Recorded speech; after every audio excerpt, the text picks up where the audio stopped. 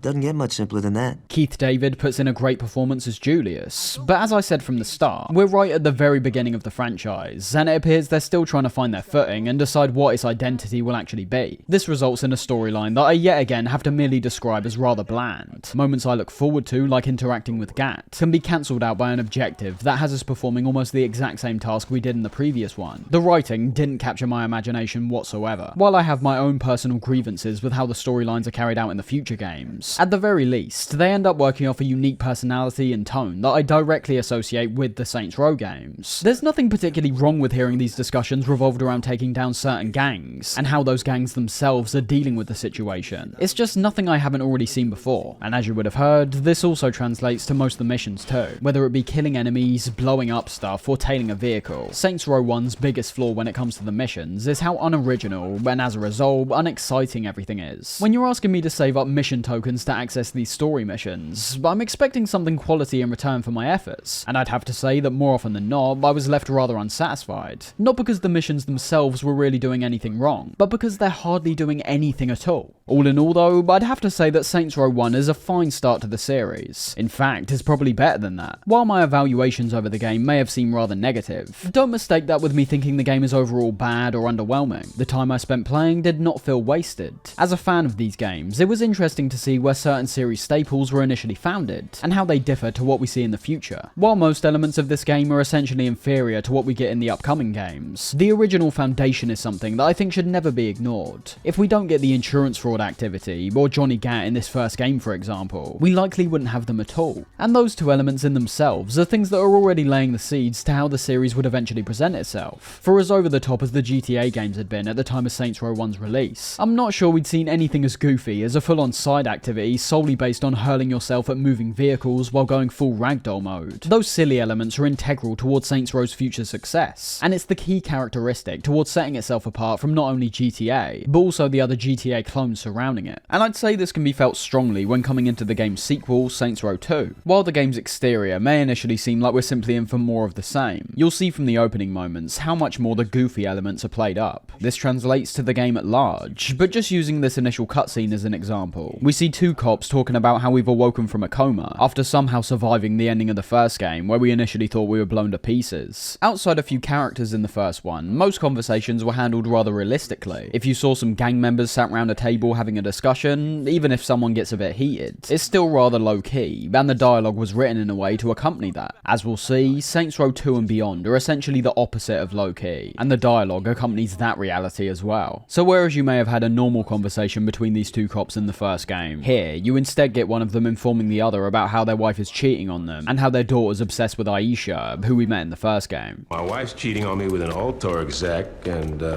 my daughter sits in her room listening to Aisha albums all day. Oh, for a dead woman, she sure releases a lot of records.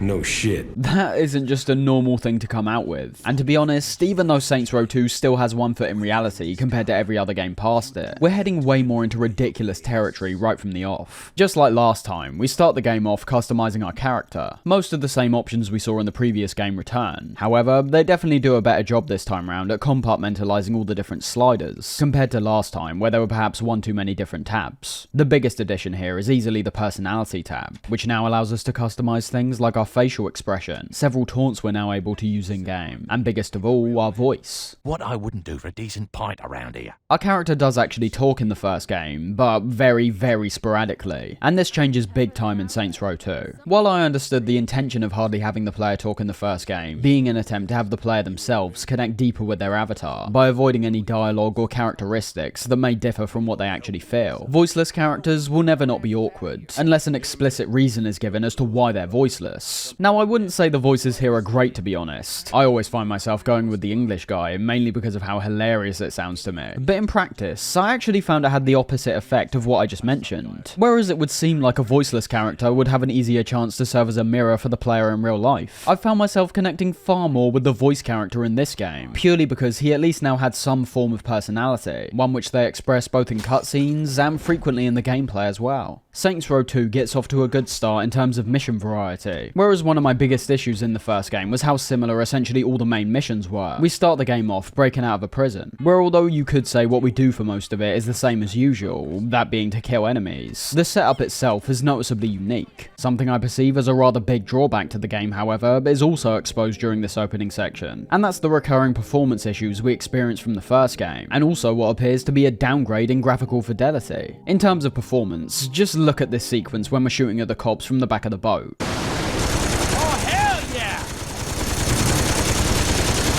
Yeah, I don't really have to say anything. I'll remind you again that this was captured on the Xbox 360 with VSync options turned on, to supposedly get a more stable frame rate. This is not only entirely unstable, but has to be some of the lowest FPS I've seen from a relatively big game released in the 7th generation. Honestly, I thought MGS4 and Gears of War were bad, but this is just ridiculous. I don't even have to question if we're going into the single digits here. I was genuinely concerned that the game was going to outright crash on me. And in terms of the graphical downgrade, you might initially think it's a bit unfair because of the rainy conditions we initially find ourselves in. But just look at these comparisons and you'll see what I mean. Even without the fog and rain, Saints Row 2 is just a pretty desaturated grey game on the whole, a characteristic that I had forgotten from the last time I played it. I wouldn't say Saints Row 2 is a bad looking game particularly, but bizarrely, I do find that it takes a step back from what we saw in the first one, which is obviously even more strange considering those performance issues we talked about before have somehow gotten even worse at certain points in the sequel. Getting into the free roam side of things, despite the overall grayer look, this game does still actually take place in the city of Stillwater, exactly where the first game took place. Comparing the two maps, you're able to see there are some slight differences when it comes to how they've been structured.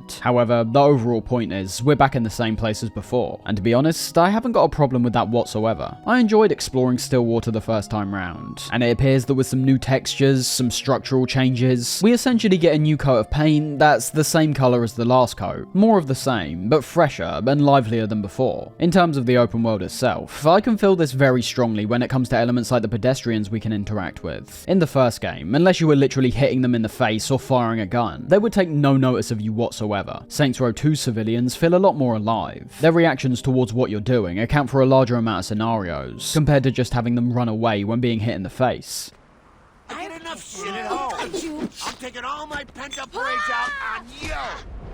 Exploring both on foot and in vehicles feels relatively the same, and I'd say that's ultimately a good thing. The way in which both of these elements have controlled so far feels very similar to how GTA handled its movement and vehicle systems pre-GTA 4, and that means that on foot, your movement is pretty static and unrealistic, with no real momentum or weight being put behind anything. And when driving a vehicle, crashes don't mean all that much, turning is immaculate for most vehicles you enter, and once again, there's a real lack of weight towards any movements that are made. I think this is a great call, however. Saints Row 2 was in no way trying to provide an experience that could be described as realistic, so it seems there's been a greater focus on merely having these elements feel fun and satisfying to experience, instead of having them feel authentic. The fact that both our character, as well as many of the cars we can use, are so fast and snappy feels great, paired up with the design of the world that features everything from several twists and turns that allow us to make good use of the power slide function, to long stretches of road where we can try and reach top speed. I find our movement and transport brilliant all round. Now when it comes to the activities in this game, we've got some ones we've seen before and some brand new ones, excluding the Chop Shop and Hitman activities once again. There's a total of 13 activities in this game, 6 of which are brand new. Returning ones like Insurance Fraud, Mayhem and Snatch are exactly what you'd expect coming off the first game, but some of these new ones are fantastic in my opinion. Funnily enough, despite my previous grievances regarding how we're encouraged to do these activities several times over, I actually found myself wanting to keep going this time. Don't mistake, this is not the case for all of them, and there's some here like the Helios assault activity that I did several times, purely because it was a very easy way to get my respect level up. But ones I continued to play out of sheer enjoyment would be activities like crowd control, where we work as security for a celebrity, and have to grab wild fans that dash towards the target and either beat them up or throw them into certain objects for a bonus. You've also got Fuzz, which has us working as an insane police officer who dashes around the city, and uses weaponry like flamethrowers, grenades, and shotguns on the most minor crimes imaginable. Once again, using certain weaponry giving us bonus points. And finally, you've got the likes of Trailblazing and Fight Club, both of which have rather simple concepts, the former basically serving as another race, but this time featuring tons of fire and explosions along the way. Which, despite presenting some great visuals at times, as well as having the mayhem be even further encouraged due to how blowing up vehicles and running over civilians extends our time, the performance is once again the key drawback. And when it comes to Fight Club, it ultimately boils down to fighting some people in a rather enclosed area. Simple, but still damn fun. And also a great showcase for the brand new finishing system that's been added. One final addition I should also mention isn't an activity per se, but an entirely new and even more on the fly piece of gameplay known as diversions. There's certain things we already saw in the first game that now fit into this bracket of diversions, and these would be things like the CD collectibles that we can find around the map, or the ramps we could drive up to perform stunt jumps. But we now also have things like the Zombie Uprising video game we can play in our crib, or a tagging minigame where we have to spray graffiti onto walls. Another great addition in my opinion. While I don't imagine these will be the most captivating thing in the world for most people, they at the very least create even more opportunities for some fun little sequences that lead to even more chaos getting created, and also some small rewards for the player after they're complete. Outside of these new additions, the core structure of Saints Row 2 is still basically the same, a wide open world with many opportunities to cause some mayhem. Just like the activities, many of the stores from the first game end up returning, while also having some new variants within each different category. For example, whereas in Saints Row 1 we only had the option to buy expensive vehicles from the car dealer, now there's two other vehicle stores known as Cycles and Ship It, which now sell motorbikes and boats respectively. This is the case for most categories to be honest, some not having differences that I'd say were as substantial as these vehicle dealers for example, but still variety nonetheless. At the very least, we're now in a situation where many of the green icons around the map will be presenting us with several different food and liquor stores, compared to having the exact same one every time. While I didn't mention it during the first game, vehicle customization also returns in Saints Row 2, and once again, I'm pleasantly surprised at how layered this mechanic actually is. While the performance tab solely consists of upgrades to bolster up your vehicle, when it comes to the body mods, details, and colours, there's an excellent and wide amount of options to mess around with. When it comes to things like our wheels, we can choose to customize both our front and back wheels separately, with tons of different rims to select, multiple kinds of tyre treads, and even the option to enlarge or shrink the size of our wheels. With the number of vehicles that are already in the game being plentiful, and the customization options being genuinely quite intricate and broad, we're given a great opportunity to create vehicles that fit your own personal tastes. One thing I will say though, is that I'm not a huge fan of how these vehicles are actually retained in-game. Once you customize one, you should essentially drive it directly back to the nearest safe house and save it in your garage, because as you can see in my case, I ended up going all out customizing a vehicle, started a mission that was nearby, only to see that my car had now reverted back to its original version when getting back in the game. And talking about these main missions, there's not much I can really say at all about the structure, considering it's literally identical to the first game. Once you meet back up with Johnny Gab, who essentially becomes your right hand man this time round, and set the Saints back up in a dilapidated mansion, we see the return of having several different quest lines that relate to the different gangs in the game, most of which can be completed in any order we want, and all of which have us interacting with new characters like Carlos, Pierce, and Shaundy. As I was saying before about how the writing is arguably Saints Row's key trait towards distancing itself from the similar games that surround it, Saints Row 2 is easily where this aspect of the series is refined and basically set in stone. While not ever being outright serious or dark, aspects like the dialogue and tone in regards to the story were simply a bit too bland for me in the first game. This changes in a pretty massive way for the sequel. Our characters pretty much constantly throwing out wisecracks, vulgarities, essentially anything that turns what could have been a regular scene into a complete joke, which will definitely be a step in the right direction for many players like myself who make their character appear like a joke already. We definitely need to remind motherfuckers who we are. And that can't wait until after dinner? No. Gat is basically no different, being less goofy, but instead just extremely nonchalant most of the time. There's no statute of limitations for murder. Why the fuck not? And to be honest, I'd say most of the other main figures essentially fall in line with how characters were portrayed in the first game, but it's obviously that contrast which is the most important. Pairing up relatively grounded characters with ones that are over the top and wacky is a dynamic that's used all the time in comedy. And when it comes to the missions themselves, while most of them consist of the same old pointing and shooting, as could ultimately be expected, I find the actual setups here to be far more interesting. We already saw how the opening switches things up from the first game, but in the following missions, that level of variety and uniqueness doesn't slow down whatsoever. Take the next mission, Appointed Defender, where we go collect Johnny from the core. The environment itself is distinct, setting this mission apart from others, and making what could have been a pretty standard affair where we go and kill some more enemies, into one that actively sticks out in my mind when thinking of Saints Row 2. You also have some pretty hilarious moments that occur throughout the mission, like having the old judge who was initially sentencing Johnny bust out a shotgun and try take you down. And using hindsight once again, I actually really enjoy how the level's been structured compared to some of the later games. As you'll see, we eventually start reaching a point where there's such a level of freedom that individual level design in regards to the missions somewhat gets thrown out the window. We essentially end up dealing with similar scenarios in familiar environments, whereas missions like this in Saints Row 2 are the exact opposite. We get a brand new environment that we haven't yet experienced, and have a mission that's once again structured as an escape. You have to understand that I look at all this stuff as a fine balancing act. If a game's too linear, I'll likely criticise it for feeling restrictive, and if a game's too open, I'll likely criticise it for feeling rather aimless. Saints Row 2 oftentimes does a great job at following the GTA formula, having your open world bits embracing freedom as much as possible, while having the missions work more conventionally. Having enemies set up in certain places every single time. Having unique threats like the judge that I mentioned show up every time. Many different set pieces that are thrown at the player. While there's a large emphasis on creating your own fun with these type of sandbox games, if you're going to include missions, I think they should ultimately provide a different sort of experience. And that's exactly what we get. Not different to the extent where the gameplay's entirely different or anything, but as I say, we experience things in a set way the developer purposely constructed.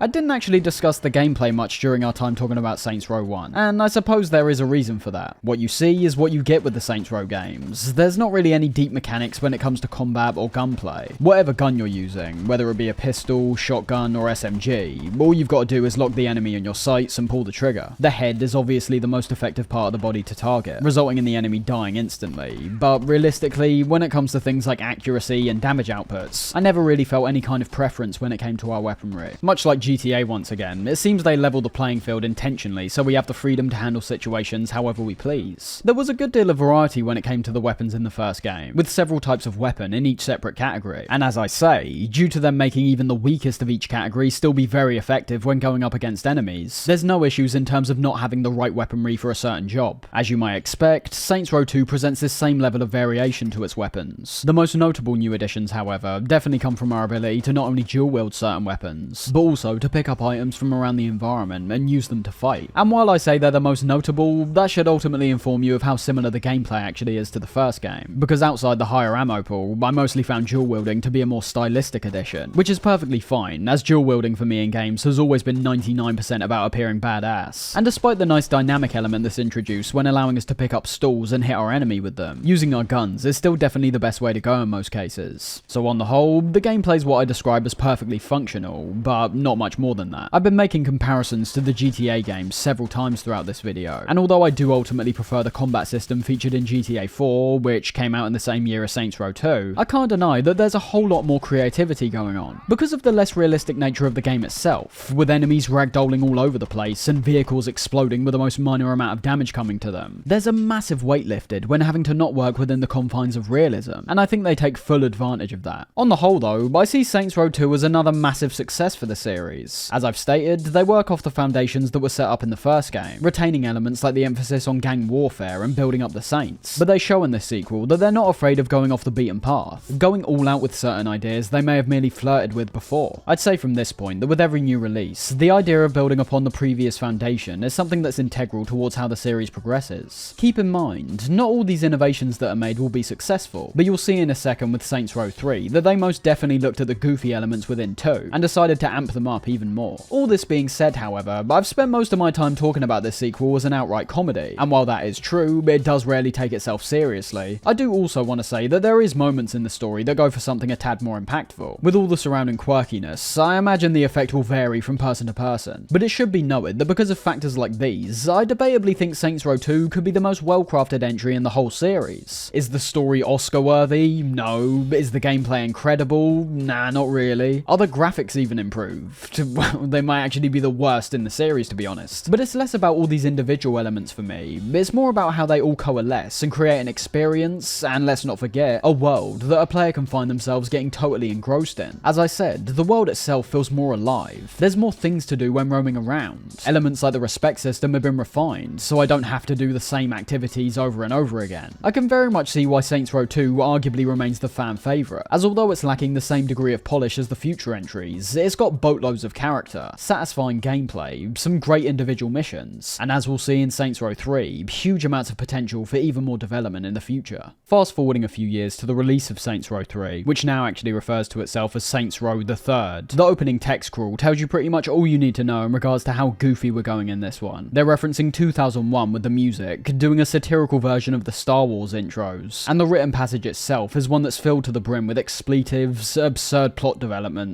and a lack of seriousness all round. This continues directly after the intro, and to be honest, continues for essentially the entire rest of the game. The opening segment of this game lays out some very key developments that do a good job in setting the tone, no matter how ridiculous it may be. As we can see from the ad that Pierce is involved in, the Saints have now become a media empire, and as we're informed about in the opening text, figures like Johnny Gat and Shaundy have become pop culture icons. Naturally, you maybe make the assumption that because of this, the Saints have now strayed away from their gang-related roots, and instead have become upstanding citizens, but that's shown to not be the case whatsoever when being taken to the first gameplay segment. The biggest difference when it comes to this intro sequence, obviously, is that we aren't creating our character right from the off, with the game purposely covering our face, body, and even distorting our voice so that when we eventually do create our character, any potential outcome is justifiable. Not that consistency or realism matters all that much, and we can see that from how this whole gameplay segment pans out. What seemingly starts off as a slightly intense bank robbery soon becomes one where helicopters are shooting missiles at skyscrapers, and also one where we lift this gigantic vault out of the bank itself, which ends up resulting in some absolutely fantastic visuals. While I still really enjoy the prison escape intro from Saints Row 2, this one is just pure entertainment. The sheer insanity and explosiveness keeps on elevating as we progress forward, and as I've said with a few of the elements so far, but arguably its greatest trait as an opener is setting the tone of the experience. While the previous games may have tried to appear grounded to a certain degree, there is nothing realistic whatsoever about anything here. We're a gang dressing up in Johnny Gat heads because a well-known dangerous criminal is now accepted as an icon, and with how we find ourselves running around this vault, killing tons of enemies and shooting down helicopters, we've essentially turned into a superhero, or supervillain I suppose. A fantastic opening regardless, and one that by the end of it takes us straight to the customization screen, as could be expected. There's not much to say on this obviously, as you've essentially got the same general customization as before with some new hairstyles and features sprinkled in. Although as most fans will know, one of the most ridiculous new additions we get this time is in relation to your voice, where you're able to use the voice of a zombie for the entire game.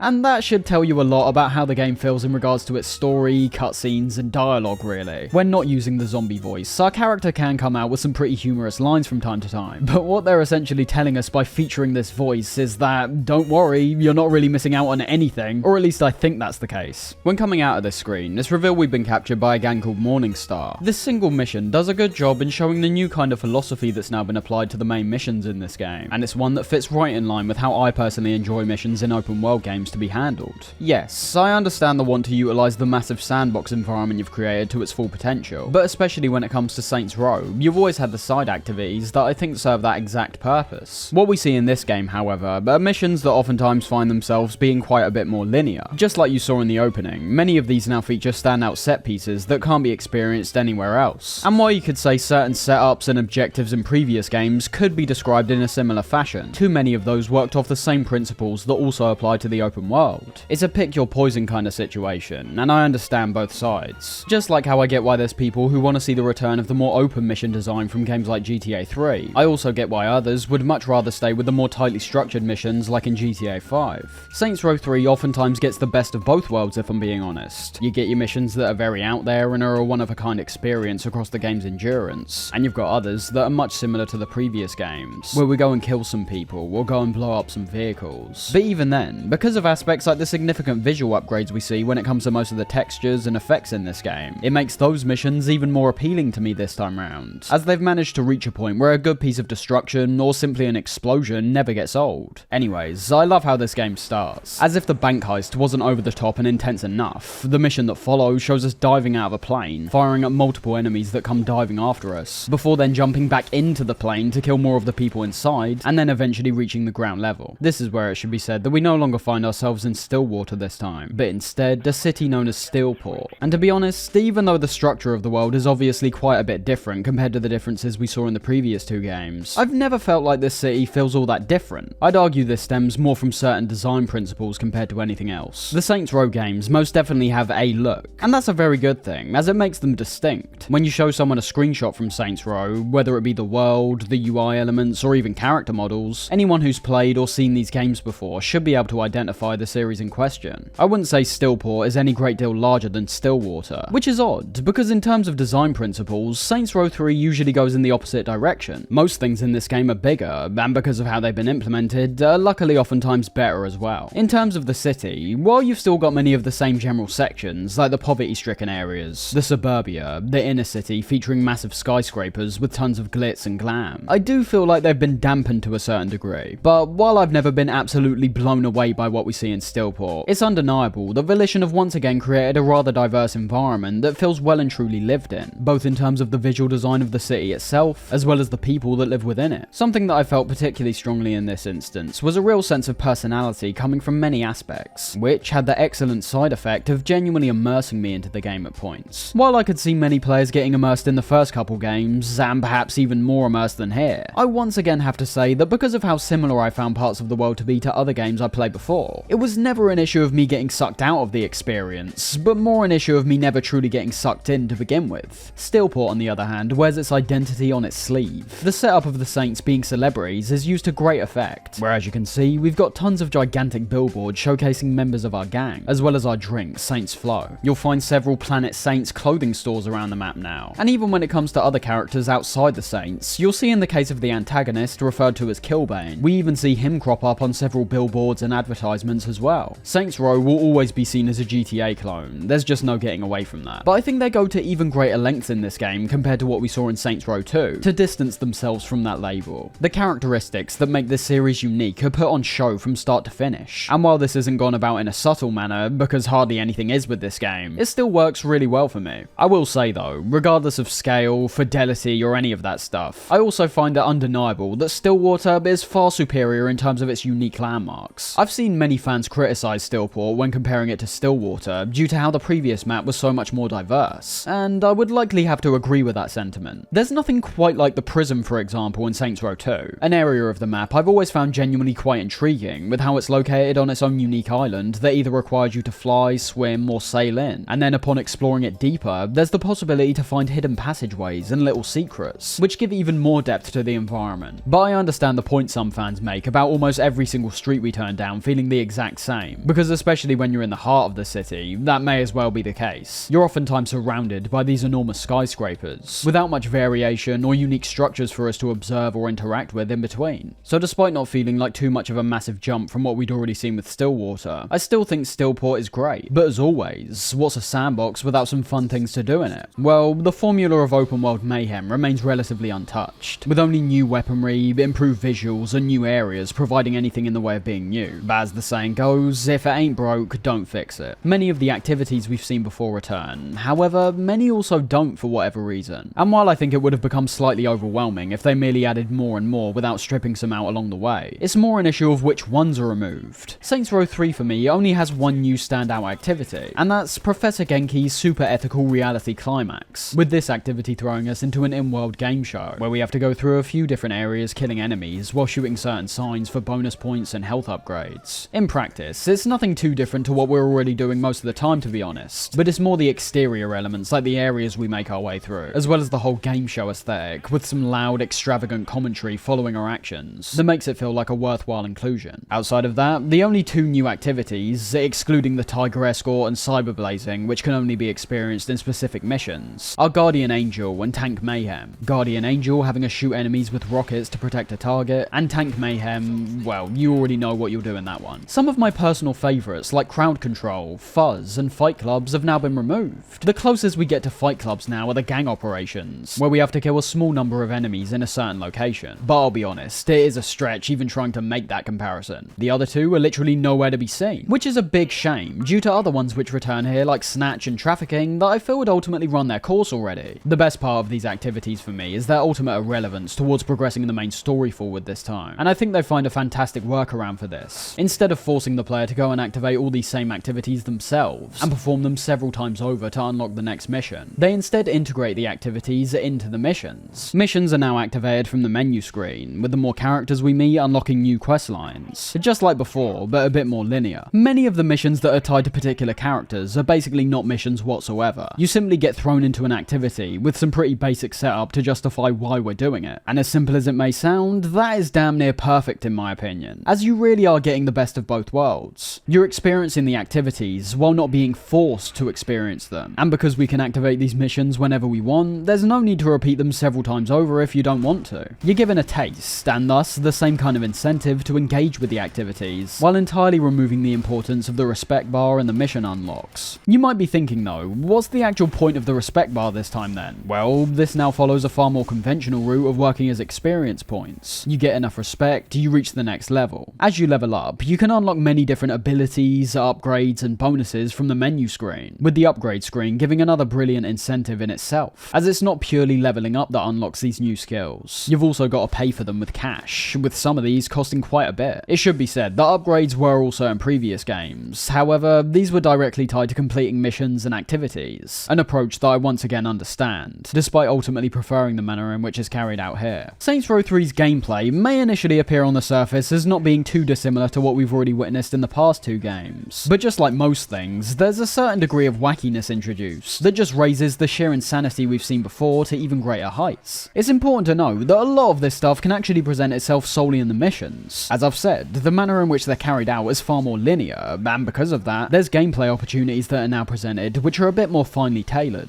Don't get me wrong, we have seen this before in the series. Missions that stick out for me would be ones like in Saints Row 2, where we're made to shoot our way out of hospital while pushing Johnny Gat along, who's on a bed. But you would have seen during that plane mission, for example, the bar is oftentimes raised to a much higher level here. If we're sticking with these two examples, while the mission in Saints Row 2 presented somewhat of a new gameplay experience, you could also make the argument that it's not all that different to merely running around while holding someone as a human shield, an action we can perform anytime we want throughout the game. There's no other point in Saints Row 3 where we're able to do anything close to what we do here, and that inevitably brings in a great deal of replay value. Players will now be coming back, not just for the sandbox experience, but also individual moments that they can't replicate elsewhere. In terms of the combat, however, I do agree with the notion that it's nothing we haven't already seen. Headshots are still king, most weapons perform relatively the same, while aspects like recoil can be a bit more of a factor. It's in no way substantial, but compared to anything else, we've purely got a more refined combat system. As I just said, while issues like accuracy and recoil were not very impactful, they do feel like they're at least present in this game, which resulted in me taking advantage of the fine aiming system a bit more, which basically is just like aiming down your sights. When it comes to our health, we've always been able to wait for it to regenerate, but in the prior two games, we actually also had healing items like burgers and sodas that allowed us to regain health faster. These are now removed in Saints Row 3, bringing about the massive benefit of now having the multiple throwables, like grenades and molotovs, mapped to the D-pad when selecting our weapons, which definitely resulted in me utilising them more compared to before where you had to awkwardly switch back and forth between your actual gun and the grenade. The gameplay doesn't merely lie in the shooting, however, despite that obviously being a massive component. While most vehicles function relatively the same, there are some new additions, like how we're now able to jump directly into any car on the street while sprinting. Not something I would have ever actively requested, mainly because of how insane it is, but a welcome and quickfire feature nonetheless. Some of the new vehicles we get are excellent, with ones like the VTOL presenting us with a hybrid of a jet and a helicopter, allowing us to toggle back and forth between the modes, while also having an absolutely devastating laser that we can fire out the front. In terms of ground vehicles, you've also got some unique ones like the Gatmobile, which is a van with Johnny Gat's head on it which can fire out flames. Talking of those flying vehicles, however, my only real issue that rears its head once again is the somewhat boring nature that can present itself when flying to locations that are quite far away. Although I really enjoy the aesthetics of the VTOL, as well as the sheer destruction it can cause when using its laser, when I'm put in this situation where I'm just flying to somewhere in the distance, I actually find it rather boring. I was trying to put my finger on why this was exactly, because even despite the GTA games featuring near identical vehicles in their games, I've never had that same reaction of finding finding the flying genuinely boring. And I have to assume it comes from the layout of the world. While speeding around the city with the VTOL can be really fun because of all the buildings you're having to keep out the way of, on the outer areas, there's quite literally nothing to be concerned about. When entering the jet mode, you don't even have to accelerate, it just goes forward on its own. And at points, I would literally put down my controller and simply wait until I reach my destination. Compare this to flying jets in GTA 5, and you've not only got those buildings to worry about when flying around the city areas, but the way in which the landscape has been laid out, you oftentimes find yourself having to also constantly escalate and lower yourself depending on the terrain you're coming up against. Steelport is a flat patch of land with tall structures that stick out of it, so I didn't mind the flying, but I did perhaps find it a tad more underwhelming in certain situations. Talking about the further refinement to the mission system we see in this game, I want to reiterate a point I made a moment ago regarding the unique gameplay opportunities that are now frequently showcased in these. The one I mentioned previously was an outright set piece. However, this game also does a fantastic job at points when it comes to freshening up the standard gameplay as well. Easily the most notable example of this for me is when we head back to the Saints apartment. It turns out that Morningstar have taken it over, with the objective merely being to go in and kill every enemy on sight. But it's the manner in which it's executed that turns it into one of the most memorable moments in the game for me. And that's how all of this is set up, with us epically diving in from a helicopter and having the entire sequence accompanied with Kanye West's song Power. I obviously can't play any of the song in this video, but that actually works well to prove my point. Is there anything about what you're witnessing here that looks any different to the countless other gunfights we've had? No, not really. But the setup, execution, and music elevates it immensely. And to be honest, that's something that was already starting to get established during Saints Row 2. As I talked about, although with every new release, the overall gameplay experience finds itself getting better and better, I feel the GTA similarities are still oftentimes too much to truly distinguish itself. Saints Row 3's come the closest so far to distancing itself, with all the insane weapons and vehicles we're able to use, but we're still in that general GTA territory. Hilariously, it's GTA that eventually starts appearing more like a Saints Row 3 clone when it comes to GTA 5's online mode, but it's not until Saints Row 4 where the comparison truly doesn't make a lot of sense anymore. As we noted though, it's elements like the dialogue, characters, and set pieces that arguably play the most vital role in carving out the Saints' personality, and Saints Row 3 does a superb job at that. Now it should be said that I say superb mainly in relation to it distinguishing itself, and not to describe the actual quality. There are good elements here, don't get me wrong. A key highlight would be many of the characters, both ones that are new, but also ones that return. While never relatable, or really all that endearing, seeing the return of Pierce and Shaundy, who serve as our two main teammates in this game, is great. Not just because it's a familiar face, but almost the opposite of that. Especially with characters like Shaundy, you can actively see how she's developed since we last saw her. What in Saints Row 2 was a laid-back, mellow pothead has now evolved into a very acute, level-headed, and rather serious individual. Some of the new characters here are brilliant as well though, like Oleg for example, who's mainly introduced as a way to explain how all the brute enemies in the game look identical, the reasoning being that Oleg was cloned, which can lead to some great moments during certain missions where we can watch Oleg wrestling with several cloned versions of himself. You've also got characters like Kinsey, serving the role of being your typical computer geek, rather generic but endearing nonetheless. And when it comes to villains, while I don't think they're anything to truly write home about, enemies like Killbane do at least stand out in my mind. There's nothing in relation to the story and characters I perceive as being outright bad. It's all either pretty good or just a bit nothingy. Now, that's not referring to the writing by the way. That is a trait of this game that can oftentimes genuinely get on my nerves. The over-the-top nature of Saints Row 3 has most definitely been applied to how the dialogue's been written, and although there are some genuinely humorous moments scattered throughout, those are almost overshadowed by the amount of dialogue I found to be annoying, childish, and way too over the top. Don't misunderstand, I can see at many points that being annoying, childish, and overly explicit is quite clearly the intention, but that doesn't stop me from perceiving it as simply what I've described, and nothing more.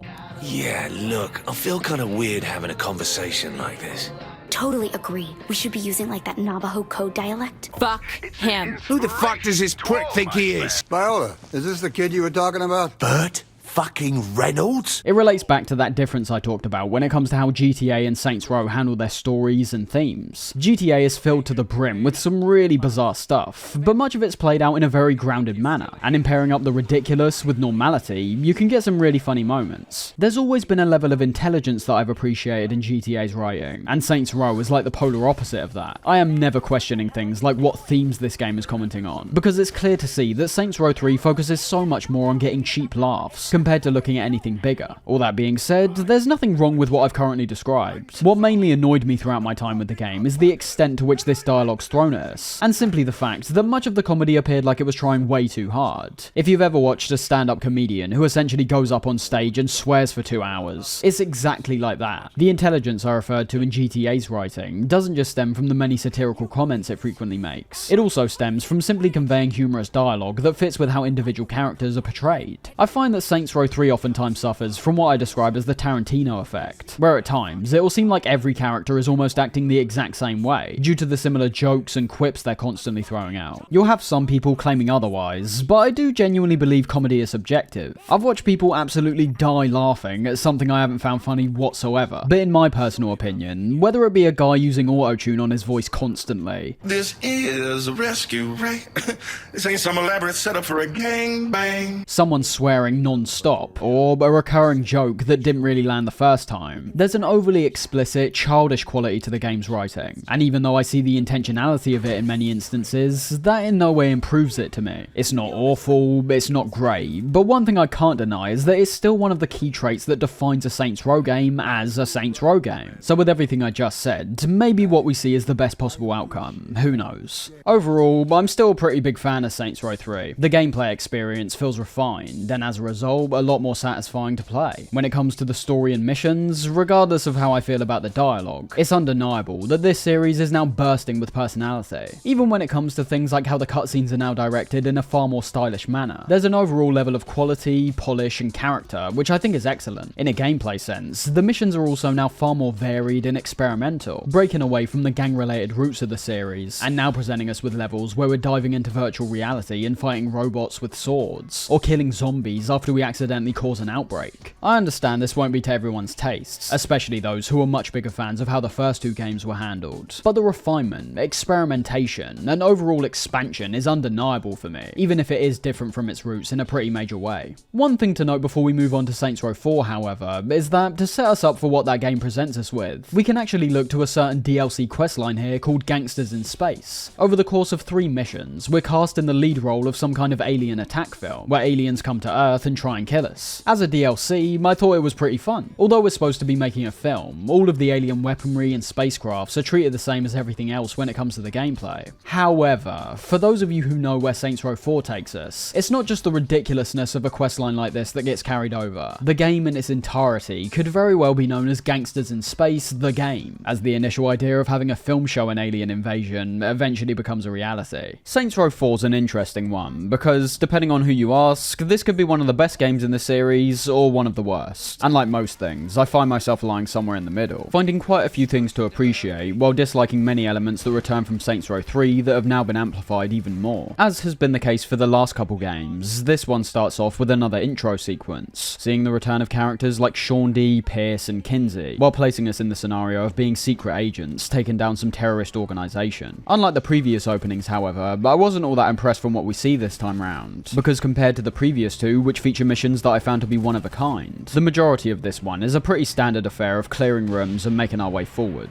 The only real highlight comes right at the end, where we climb onto the side of a rocket and rig it to explode, while Aerosmith plays in the back. The setup of the game is equally insane. First off, we've somehow become the President of the United States, with all our friends getting individual roles as well. As we make our way through the White House, or White Crib as it's now been renamed, we're asked by Keith Davis, yep, not Julius, but just straight up Keith Davis, if we want to cure cancer or end world hunger. Speaking of hunger, you fancy a steak and kidney pie? Good choice. And shortly after that, we end up getting invaded by an alien race who's led by someone called Zinyak, which then leads to everyone we know getting abducted, before going on an absolute rampage with our enormous US-branded anti-air gun. I mean, I don't really have to say anything, do I? This is nowhere near what Saints Row started off as. Quite literally nothing is being taken seriously, and I'll be honest, although I personally enjoy how off the wall this approach is, I imagine for a lot of people, and many fans, this isn't going to be appealing whatsoever. I always find it quite interesting when a series does something like this, evolving to the point of essentially becoming unrecognizable. The series name, Saints Row, was linked to a district in Stillwater where the Saints gang operated out of. We now haven't seen that district or even that city for a while now, and the significance of anything gang related has entirely disappeared. But look, as long as you're actually aware of the game's intentions and don't go into this thinking it'll be like the first two games, this will appear like yet another natural evolution from what we saw in 3. It does go to a fairly extreme extent in that evolution, but I don't personally find the jump to be all that shocking either. There was a sense by the end of Saints Row 3 that things were only really going to keep escalating if they kept making future sequels. One thing I will say from a story point of view is that despite having an antagonist that basically looks like a buffed up version of your typical green or grey alien, I still find Zinyak to be a pretty effective villain. While his appearance is a bit lacking, made worse by the fact that nearly every alien appears literally identical to him, the cliched evil villain voice, and the fact that he is an alien made him a pretty memorable foe to me. On top of that, while there were some standout villains in the past, I either felt like our attention was getting spread a bit too thinly, like the multiple different gangs in the first two games, or not enough time was given to develop the villain, as I thought was the case with Killbane in Saints Row 3. I will say that Zinyak equally doesn't get much time to develop, but that's because he doesn't really need to. The idea of an alien invasion has been done so many times by this point, and that's likely why they decided to ironically go with this idea in the first place. But equally, because hardly anything's being taken seriously, the extremes they go to, like having the setup of the game work off an alien invasion, naturally has the side effect of sticking in our minds a lot easier. From there, we end up getting another outright bizarre sequence, where we appear to get transported to some old-timey sitcom, with a chipper soundtrack and laugh track accompanying our actions. And this is ultimately the setup for the game. Much like everyone else, we've been abducted by Zinyak, and have been placed inside a simulation. Yeah, they're doing the Matrix, and they know it too. Following on from all this, we even have plot points where Kinsey helps us break out the simulation, which is purposely portrayed identically to the Matrix. And a large part of the story from that point ends up revolving around hunting down our allies and breaking them out of their simulations. However, in a narrative sense, I am jumping around quite a bit. Before we get to that, we do get the chance to spend some time roaming about the city and working with Kinsey, where in the process, we gain new powers and abilities. Yeah, that's right, I said powers, and as you could assume, I do very much mean that in a supernatural sense. These are the main feature of Saints Row 4, and is yet another component of the game that I feel is incredibly divisive. There's 8 unique powers that we can utilize, some of which you'll be using literally all the time, and others which you may be using more sporadically. The key powers are ones like the super jump and super sprint, which are self-explanatory to be honest. While being useful, these are nowhere near what they can eventually become when starting off. Despite the super sprint being fast, you'll find yourself running out of stamina quite frequently. Same goes for the super jump. You can jump damn high now and are able to scale buildings with relative ease, but it's also quite imprecise. Much like all of the powers in the game, these can be upgraded over time, once again by leveling up your respect bar. But as opposed to the regular upgrades, which still make a return here, you don't use cash to upgrade them. Instead, we have to collect these blue beams of light referred to as clusters from around the map, which we can then use to buy an upgrade for our powers. I like how the powers follow the same general route as the normal upgrades, as it will more than likely result in many players taking greater advantage of certain activities, and merely spending more time playing the game and exploring the world. On top of that, I found the upgrades we can acquire for these powers